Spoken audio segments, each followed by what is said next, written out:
الله الرحمن الرحيم رب اشرح لي صدري ويسر لي أمري واحلل عقدة من لساني يفقهوا قولي رب زدني علما رب زدني علما رب زدني علما۔ آج ہم سورۃ التوبہ کی آیت نمبر 127، 128 اور 129 جو کہ آخری آیات ہیں ان کا مطالعہ کریں گے۔ اللہ تعالیٰ آیت نمبر 127 میں فرماتے ہیں، اور اس کا تعلق پچھلی بات کے ساتھ ہے، چونکہ پیچھے منافقین کا ذکر چل رہا ہے، تو اللہ تعالیٰ فرماتے ہیں وَإِذَا مَا أُنزِلَتْ، اور جب کوئی نازل کی جاتی ہے کوئی صورت، نَظَرَ بَعْضُهُمْ إِلَى بَعْضٍ، تو اے اللہ کے نبی وہ بعض کی طرف دیکھتے ہیں۔ یعنی قرآن کریم کی کوئی صورت نازل کی جا رہی ہوتی تھی تو اس صورت کے اندر چونکہ منافقین کی پکڑ دکڑ ہوتی تھی، منافقین کے بارے میں آگہی ہوتی تھی، اور اللہ کے رسول صلی اللہ علیہ وسلم کو بتایا جاتا تھا کہ آپ فلاں جنگ میں گئے تو جو پیچھے رہے ان میں سے اکثر منافقین تھے، آپ نے ایسا کیا، جنہوں نے ایسا کیا اس میں اکثر منافقین تھے، اس طرح کی بات ہوتی تھی۔ تو منافقین جب یہ صورت نازل ہوتی تو ایک دوسرے کی طرف دیکھتے تھے کہ بھئی یہ مطلب ہمارے لیے نازل ہوئی ہے صورت۔ تو فرمایا حل یراکم من احد ثم انصرفوا، حل کیا یراکم من احد، کیا تمہیں کوئی دیکھ رہا ہے؟ ثم انصرفوا، دیکھتے تھے کوئی ہمیں دیکھ تو نہیں رہا، ٹھیک ہے، کوئی دیکھ رہے ہیں، اگر نہیں کوئی دیکھ رہا تو کھسک جاتے تھے پیچھے، ثم انصرفوا، آرام سے نکل جانا، مجلس سے اٹھ کے چلے جائیں۔ جیسے مجلس میں ہمیں جیسے پتہ ہو کبھی کہ یہاں پہ ایسی بات شروع ہو گئی ہے جو ہماری طبیعت پہ گزار گزرے گی، یا طبیعت کو اچھی نہیں لگے گی، یا ہمارے بارے میں یا ہم اس غلطی کا شکار ہیں تو ہم اس مجلس سے اٹھ جانا پسند کرتے ہیں۔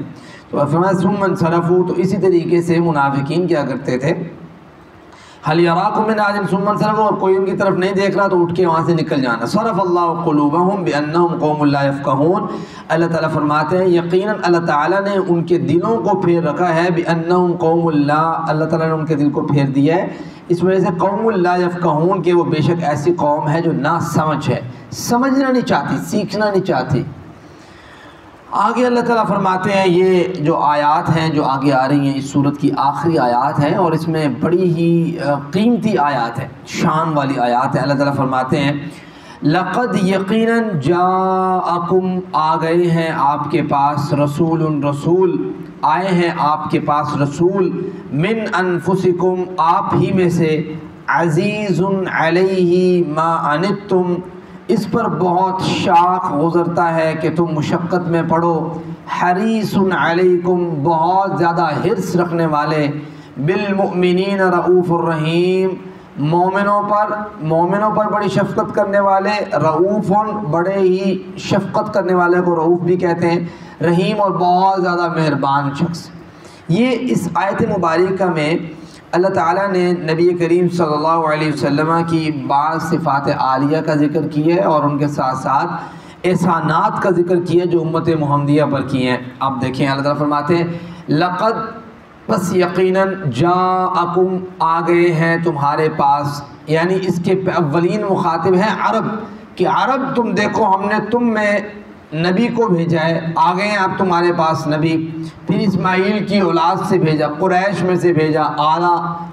لوگوں میں سے، جو اس وقت لوگ سمجھے جاتے تھے اعلیٰ۔ تو اللہ تعالیٰ فرماتے ہیں جاءکم، آ گئے ہیں تمہارے پاس، پہلے اولین مخاطب عرب، اور بعد کے اولین مخاطب پوری دنیا، کہ اللہ نے پوری دنیا کے لیے اللہ کے وسلم کو بھیجا۔ آگے فرمایا جاءکم رسول،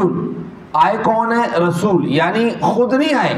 رسول بھیجے گئے ہیں، ایسے پیغمبر ہیں جو اللہ کی جانب سے بھیجے گئے ہیں،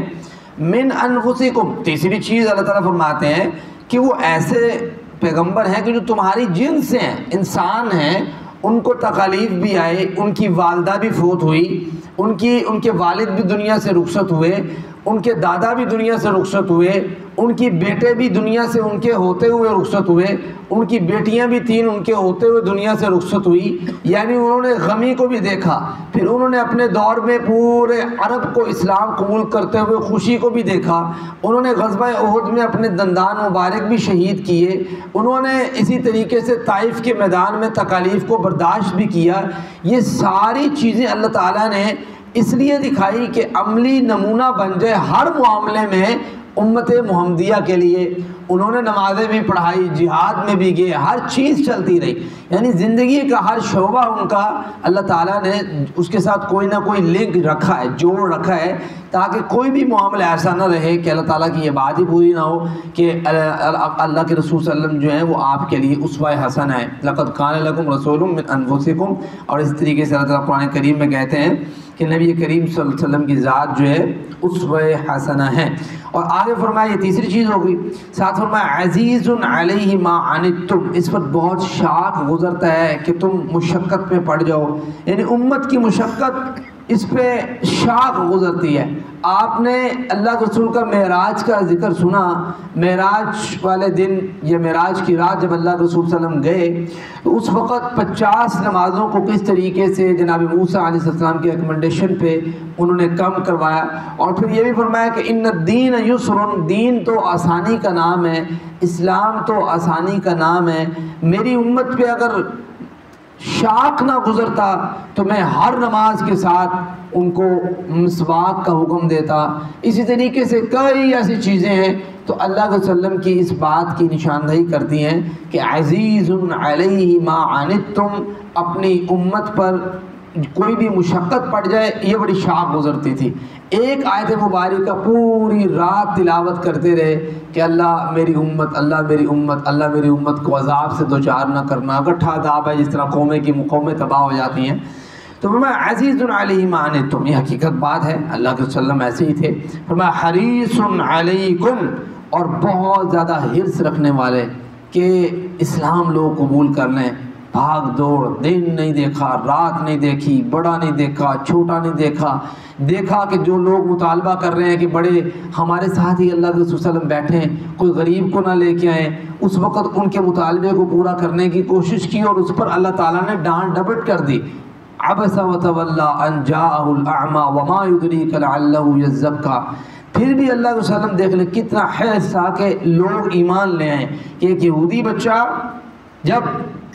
دیکھتے ہوتے تھے اس کو راستے میں ایک دن نہیں ملا، بیماری کا پتہ لگا، بیمار ہے، پہنچے اس کے گھر، دیکھا موت و حیات تھی، کشمکش میں ہے، تو اس کے بچے سے کہا کہ بھئی قل لا الہ الا اللہ، لا الہ الا اللہ کہہ دے، یعنی آخری وقت میں بھی کہہ رہے ہیں کہ لا الہ الا اللہ کہہ دے۔ اب بیٹا دیکھتا ہے اپنے والد کی طرف تھوڑا سا، تو والد کہتا ہے کہ اطیع ابو القاسم کی اطاعت کرو، ٹھیک ہے، تو وہ بچہ جو ہے وہ کلمہ پڑھ لیتا ہے، اسی وقت اس کی موت آ جاتی ہے۔ تو یہ حرص دیکھیں کہ بھی اسلام لوگ قبول کریں، حرص اس چیز کی۔ ابو طالب کے سرحانے پہ بیٹھے ہیں کہ بھئی کہ جناب ابو طالب جو ہیں وہ اسلام قبول کر لیں، لا الہ الا اللہ پڑھ لیں، تو یہ حرص تھی اللہ علیہ وسلم کی کہ لوگ زیادہ سے زیادہ مسلمان ہوں۔ اور پھر اللہ علیہ وسلم کا امت محمدیہ کے لیے یہ بات کرنا، کہنا کہ تزوجوا الولود الودود فانی مکاثر بکم الامم، سورہ نسائی کی اور ابو داؤد کی حدیث ہے، فرمایا کہ ایسی عورتوں سے نکاح کرو جو بہت زیادہ بچے دینے والی ہو، بہت محبت کرنے والی ہو، کیونکہ میں دوسری امتوں کے سامنے تمہاری کثرت پہ اللہ تعالیٰ کے پاس فخر کروں گا۔ یعنی اللہ علیہ وسلم کو کثرت کی تھا کہ حرص تھا کہ اسلام کثرت کے ساتھ لوگ قبول کریں، جو کہ اللہ علیہ وسلم کی ایک ذمہ داری لگائی گئی تھی اللہ تعالیٰ کی طرف سے، تو اس چیز کا لحاظ اللہ علیہ وسلم کو بہت ہے۔ تو یہ ساری چیزیں ایسی بیان کی گئی ہیں کہ اللہ کے سننا حرف بحرف، اگر آپ یہ تو میں نے ایک آدھ واقعہ آپ کے سامنے رکھا ہے، حرف بحرف پوری ہوتی ہے۔ رؤوف الرحیم، نہایت شفقت کرنے والا، بڑا مہربان۔ فرمایا فَإِن تَوَلُّوا، آخری آیت مبارکہ سورت کی، اگر یہ اتنی کوالٹی رکھنے والے نبی کی موجودگی کے باوجود بھی کسی اور کی اطاعت کرنے کو پسند کرتے ہیں، فَإِن تَوَلُّوا یعنی پھر جاتے ہیں اس چیز سے، فَقُلْ تو ان کو کہہ دیجئے حسبی اللہ، مجھے اللہ کافی ہے، اور یہ حسبی اللہ بھی اللہ کے رسول نے کہا ہے، کافی موقعوں پر کہا ہے۔ میں ایک دو چیزیں آپ کے سامنے رکھ بھی دیتا ہوں۔ مثال کے طور پر آپ نے طائف کا میدان دیکھا، آپ نے غزوہ احد کا موقع دیکھا کہ جب سارے صحابہ کہہ رہے تھے حسبنا اللہ، ہمیں اللہ کافی ہے، اور یقیناً اللہ تعالیٰ واقعی کافی ہوتا ہے۔ جب اللہ کے وسلم غار میں بیٹھے ہوئے تھے جناب ابوبکر صدیق کے ساتھ، الا تنصروہ فقد نصرہ اللہ، تو معاونت اللہ کی جانب سے۔ آپ نے جناب ابراہیم علیہ السلام کا آگ میں پھینکے جانے کا واقعہ دیکھا، اس وقت بھی کیا کہہ رہے تھے حسبنا اللہ۔ آپ نے سورۃ بروج کے اندر موجود اس بچے کے ان الفاظوں کو دیکھا کہ جس بچے کو آگ میں پھینکا جانے لگا تو وہ یہی بات کہہ رہا تھا کہ اللہم اکفنیہم بما شئت، اے اللہ مجھے کافی ہو جا ان سے، کہ یعنی جس چیز کو یہ چاہ رہے ہیں تو کافی ہو جا۔ تو یقیناً دیکھیں سارے مواقع، اتنے سارے مواقع موجود ہیں، میں چند ایک آپ کے سامنے اشارتاً ذکر کر دی ہیں۔ تو فَإِن تَوَلَّوْا، اگر یہ بات نہیں مانتے ایسے نبی کی جو اتنا زبردست قسم کا نبی ہے، اتنا محبت اور پیار کرنے والا نبی ہے، اپنی امت کے لیے ہر موقع پر آسانی کرنے والا نبی ہے، اپنی امت پر عذاب سے جو ہے نا مطلب اللہ تعالیٰ سے دعا کر کے عذاب کو ٹالنے والا نبی ہے، قیامت والے دن اللہ تعالیٰ کے ہاتھ سر پہ سجدہ ہو کے اپنی امت کے لیے شفاعت کرنے والا نبی ہے، اس کی باوجودگی کے بعد اپنی امت کے لیے آسانی کرنے والا نبی ہے، نہیں مانتے تو ان سے کہیے حسبی اللہ، تم مانو نہ مانو پھر اللہ مجھے کافی ہے،